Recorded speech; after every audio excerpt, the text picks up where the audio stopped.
Why am I collecting Pokemon again after 30 years? Well, there's a lot of reasons. There's a few reasons, not a lot. There's a few. One of the reasons, I'm going to get right into it. One of the reasons is because I have a 4-year-old son, right? We bought a pack of, I think it was a blister, like a 3-pack blister or a 2-pack blister or something, of Phantasmal. I want to say last year, at some point later in the year. And we just bought it randomly at Target.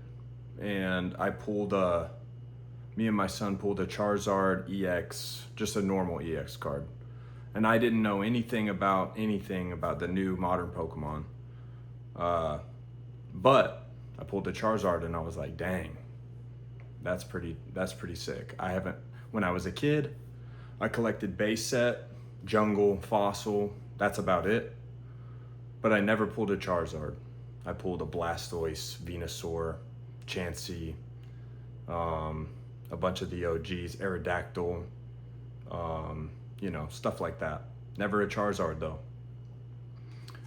So I pulled that Charizard EX and then didn't really think anything of it, just wrapped the cards up with a rubber band like an idiot and just put them in the, even though it doesn't matter, but I put them in the drawer. And then later, January this year, I'm trying to think of exactly like what caused me to buy some more in January. What was it that caused me to buy some more cards? What set was it? I can't remember exactly what set it was, but it was another similar situation. And I just bought a few more cards, ripped them, and, felt the spark again. And now that I have a kid too, that's when it really clicked. And I was like, man, I could collect these again and collect them with my son and like build him a sick binder. So that way, we're both collecting, and for a kid, like he's only 4. So if we do it for a few years, by the time he's 6, 7, 8, his binder will be sick, right? For a little kid's binder. Because I'm just going to help him build it up. So that's kind of how it started. And I very quickly, so I've only been collecting now for about 5 months or so. I very quickly realized within the first month that it was very expensive, the cards, and they were really hard to find. So, we couldn't rip very much. So I was like watching about cards on YouTube and everything. And then I found the investor channels, like, all the investor channels, like Rudy,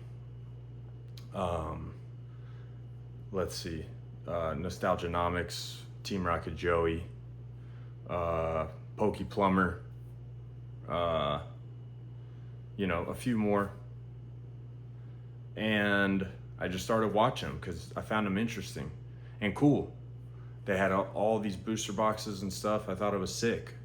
I never thought about collecting the sealed before. So I was like, okay, well, I can just buy the sealed and just rip some of it and hold the rest and collect the sealed and collect the stuff I rip. And so that was my initial thing. So I just started buying Ascended Heroes because that came out like right after I started collecting and had this idea. Just started buying Ascended Heroes stuff, and I ripped some of it, kept some of it, and then, just kept doing that. Bought some prismatic stuff, bought some Destined Rivals bundles. Destined Rivals a bit expensive, so I haven't bought a booster box.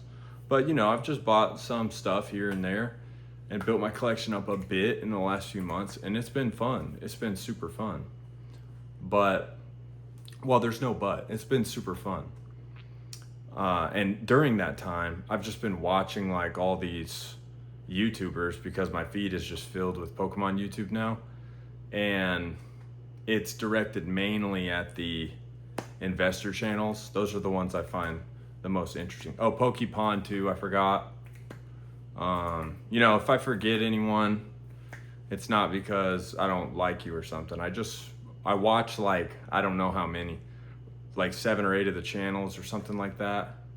And I pretty much enjoy most of them, you know, so they're all pretty good. I would say that Pokepond on Saturdays is one of my favorites. Pokeplumber every morning, definitely one of my favorites for sure. And Team Rocket Joey, I like his stuff, but I can't. Sometimes, you know, I fall for the trolling from him, right? Probably I'm like autistic or something, and I can't tell when people are kidding, but that's fine. I still think his stuff is good and funny, and yeah. So, anyways, just wanted to share a bit about what I did and what I'm doing now. So now, mostly I am doing the same thing pretty much. Like when Chaos Rising came out, I bought a booster box. I'm not going to rip that, but I also bought an ETB bundle, bunch of sleeve packs and a 3-pack blister. Ripped all that with my son. Got some decent pulls, no SIRs. Since I've started, I've only pulled 2 SIRs in 5 months. And I don't rip all the time, but I've definitely ripped, I would say, if I were to guess, I would say 120 to 150 packs. I don't know, somewhere in there. So not like crazy by any means, but still, it's not nothing. And I pulled 2, like, and one was Megaladius EX. Pulled it in like the first 5 packs that I opened. And so that's what it was. I was trying to remember at the beginning of the video. I went into a card shop, bought some Surging, bought some Mega Evolution base and some Surging. But I pulled the Megaladius EX SIR out of that. I didn't even know how cool it was. Actually, at the time, I was like, oh, this card's pretty sick. You know, and I sleeved it. The guy sleeved it and gave me a top loader for it and all that. And then I realized it was like a super rare card, and that kind of got me hooked. I was like, dang, this card is fire, you know? And since then, that was like literally my first 5 packs. Since then, I pulled 1 other SIR, and it was like a Rotom EX. So not the best. It's like a $20 card. It's a cool card, but it's like $20. You know, and I don't really like Rotom either. He's like a cell phone. But yeah. So now I just watch all these guys make these videos, and I'm going to be honest, it just looks fun to make the videos. Okay? It just looks fun to make the videos, so I'm going to make some videos too. My collection is not near as big. This is just like, I don't know, a third of what I have right here. I have like 2 more sections like this over here with other stuff, and that's all I got, and I don't care. It's fun, dude. Like, you know, just invest what I can into it, rip what I can.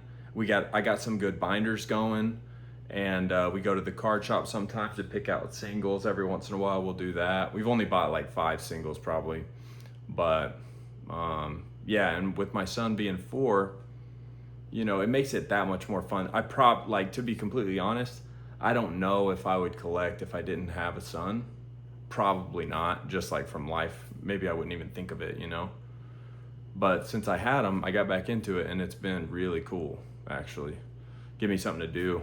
And also, I'm like, I invest in my retirement and everything already, so I have like retirement money, like, you know, building up, and that's good, like 401k and all that. But as far as savings and stuff, I've just never really been good at saving money.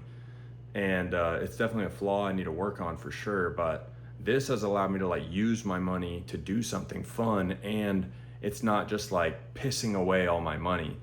You know, some would say maybe it is, I don't know. But if I decide one day I want to take a chunk of this and just list it on eBay and sell like a few of it and make a few $100s back for whatever I need, I can do it easily. I've already sold some stuff. It's not hard to sell some stuff on eBay. maybe that's for another video, but I've seen some rhetoric lately that's like, you're not going to be able to sell. You have to learn to sell. And I mean, the market's hot right now, so maybe they're right in that, like when it's not a hot market. But I think if you just sell, my thought is that if you just sell like as you go, some, like a little bit, and make sure you build up, like I sell on eBay. So if you just sell a little bit as you go, make sure you're getting like really good reviews, package your stuff really nice. I always like message the people and, you know, tell them, oh, hey, I'm going to ship your stuff out, because I'm not sending a bunch of stuff. So I don't have to like treat it like a business or anything. I can just be more personal. So I'm like, hey, shipping your stuff, and I'll like throw in a free IR, like a cheap one or an EX card or whatever. I'll like throw that in there too, and just get like 5-star reviews on all my stuff. I've gotten all 5-star reviews. And so by the time I'm like, okay, I want to sell a decent chunk of my stuff, if I have like 20, 30 5-star reviews, all good, saying I'm a good seller, that's enough. Like if I'm on YouTube, if I'm on eBay and I see a seller with, you know, 30, 40, 50 5-star reviews, and they're selling a booster box and they have good pictures of it, I'll buy from them. You know, if they have 1 review or like 0, I'm not going to buy from them, most likely. But yeah, I mean, I think on eBay, it's not that hard to sell Pokemon is all I'm saying. I've seen this rhetoric that's saying like, you're not going to be able to sell, you're going to have trouble selling, you know, but I haven't experienced that so far. So anyway, yeah, appreciate it. You most likely, nobody's ever gonna watch this, but it's all good. I'm just practicing making some videos. I might keep doing this, I might not. But I think it's fun to make them because I do enjoy the collecting. And if I'm gonna make videos about anything, it's gonna be something I enjoy. So, appreciate it. Have a good one.